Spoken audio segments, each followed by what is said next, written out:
3 গুণ সময় চেয়েছেন, একজন বক্তৃতা দিবে 6 মিনিট, দেন মাননীয় স্পিকার।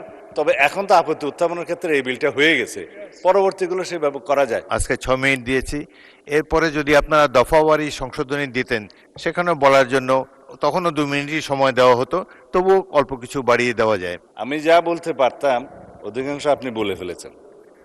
নিয়ম হলো বিশেষ কমিটির রিপোর্টে যেখানে যেখানে নোট অফ ডিসেন্ট দেয়া হয়েছে সেই বিলগুলো আমরা আজকে থেকে আনা শুরু করছি।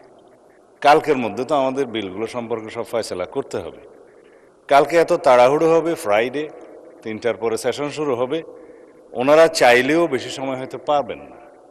আজকে যে সমস্ত বিষয়ে নোট অফ ডিসেন্ট ওনারা দিয়েছেন সেই বিলগুলোর উপরে বিধি মোতাবেক উত্থাপনের পরে আপনি আপত্তি উত্থাপনকারীদের মধ্য থেকে একজনকে ফ্লোর দিয়েছেন, 3 গুণ সময় দিয়েছেন, ভবিষ্যতেও দিবেন, অসুবিধা নাই।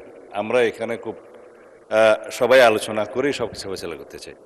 এর পরের স্টেজে ওনারা ইচ্ছা করলে সেকেন্ড রিডিংয়ের সংশোধনী আনতে পারতেন, আপনাকে নোটিশ দিতে পারত, সেই হিসেবে আবার সংশোধনীর সময় আলাপ করতে পারতেন।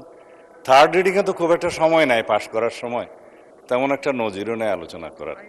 এই স্টেজগুলো আমি আশা করি আমার বিরোধী দলীয় বন্ধুরা একটু এক্সপ্লোর করবেন, যে আপনারা আলোচনা করতে চাইলে রুলস অফ প্রসিজিওর অনুসারে আপনারা গেলে যথেষ্ট সময় আজকে পাবেন, কালকে তো খুব তাড়াহুড়ো হবে। তো সুতরাং মাননীয় বিরোধী দলীয় নেতা এই যে 3 গুণ সময় চেয়েছেন, একজন বক্তৃতা দিবে 6 মিনিট, দেন মাননীয় স্পিকার।